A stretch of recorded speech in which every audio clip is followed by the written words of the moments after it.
जो ईरान की स्ट्रेटजी है गल्फ के ममालिक को बीच में अब शामिल करने की, और ये जो अटैक्स और इसराइल की भी यही हिकमत अमली है कि इनको आपस में लड़ाया जाए।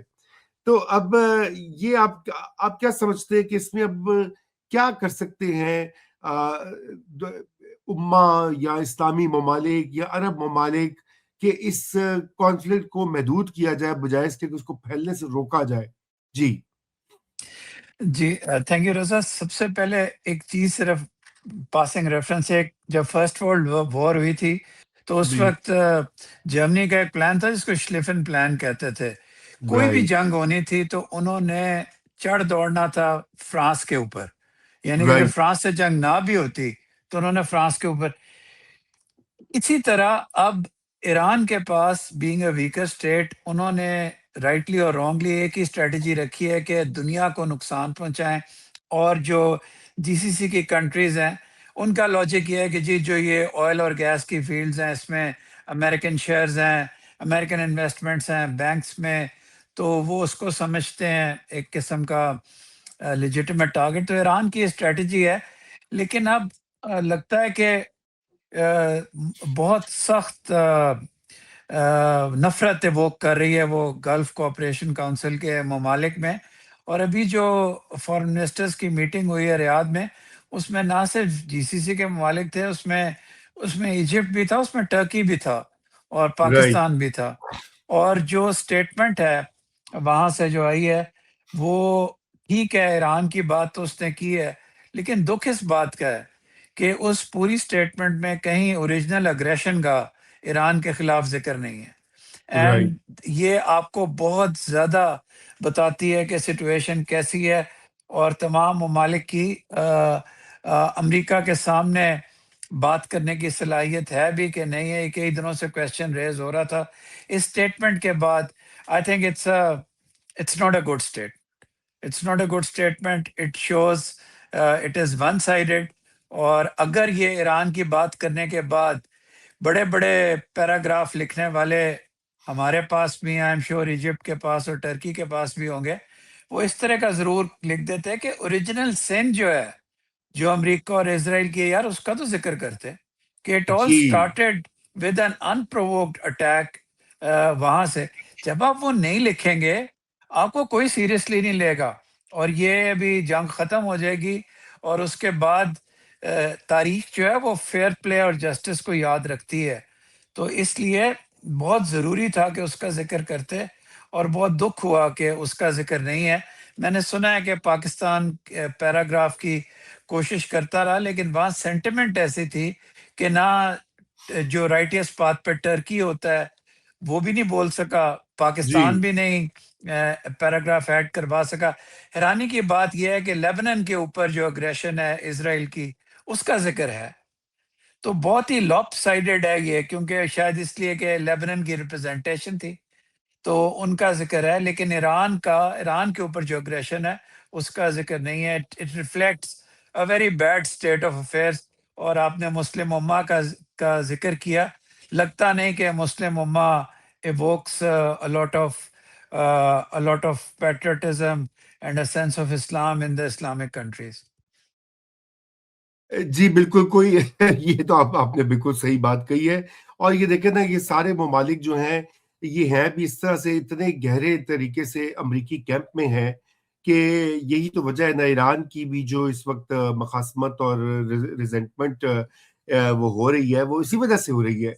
क्योंकि अब इनकी बेसिस से तो हुए हैं हमले, ये तो अनडिनायबल चीज़ है सर। जी। लेकिन लेकिन ये एक बात ज़रूर है कि ईरान को भी इस ऐसे मौके के ऊपर थोड़ी-सी हिकमत अमली अपनी बदलनी नहीं चाहिए, बजाय इसके कि ऑल आउट मैनेजर साहब ये काम वो करें, कि ईरान वो तमाम गल्फ स्टेट्स को नॉय कर दें, उनके ऊपर भी हमले कर दें, कतर की गैस फील्ड पे भी कर दें, यूएई के एयरपोर्ट्स के ऊपर। आपको पता है कि वो मतलब जिस तरह की इंस्टॉलेशंस हैं, तो ये उनके लिए भी तो एक प्रॉब्लम नहीं बनेगा सर?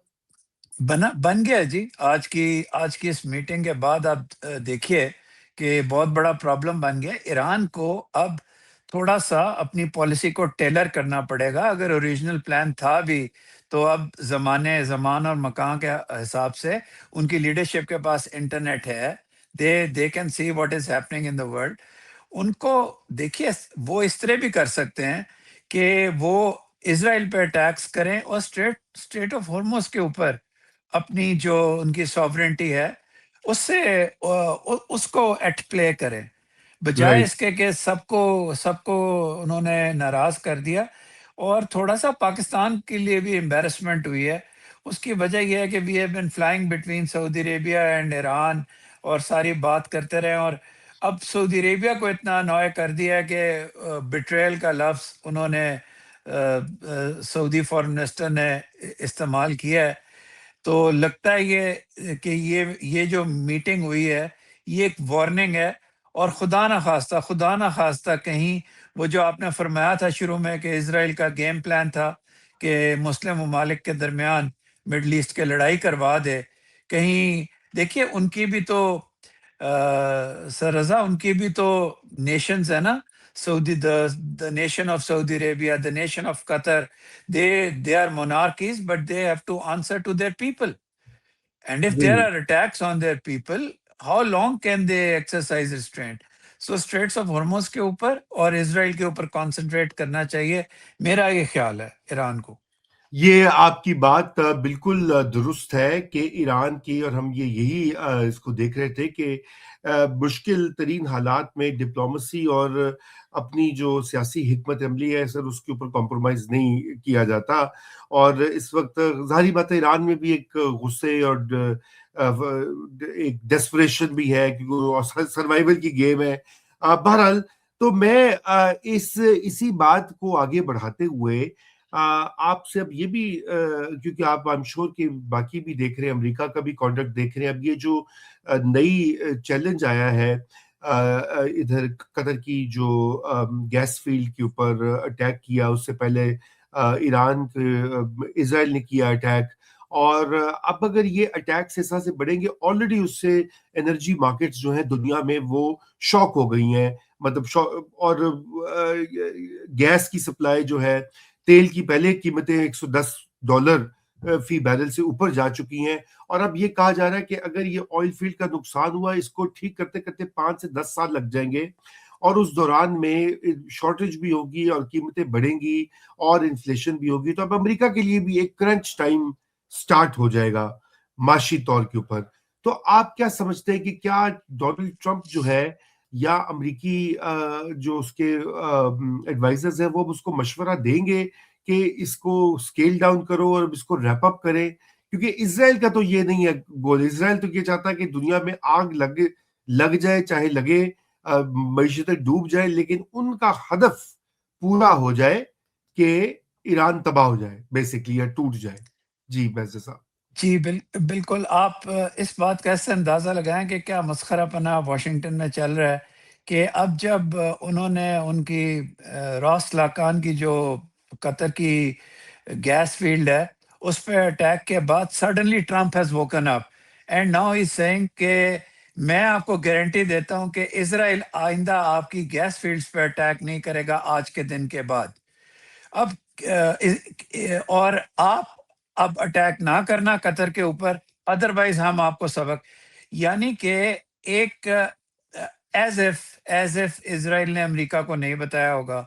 और it's a sick game that is being played. लेकिन देखने की बात यह है कि इतना सीरियस हुआ है ये गैस फील्ड्स वाला, पूरे यूरोप में गैस का क्राइसिस आ गया है कि प्रेसिडेंट ट्रंप भी फोर्स हो गया है अपने सो कॉल्ड पता नहीं टेल कौन सी और बैक कौन सा कर रहा है, जी। उसको उसको कहने पे कि जी अब आप अटैक नहीं करेंगे ईरान की गैस फील्ड्स के ऊपर, क्योंकि ईरान जब अटैक करेगा तो उसके बाद the world will plunge into an energy crisis. अब ईरान हमेशा से यही यही यही सोचता है कि अकेला तो उसकी ईंट के ईंट से ईंट बजा देंगे, लेकिन अगर दुनिया सफर करेगी तो शायद ये जंग जल्दी खत्म हो जाए। और आपने सही फरमाया, ये जो रिजेंटमेंट होती है it does feature in war.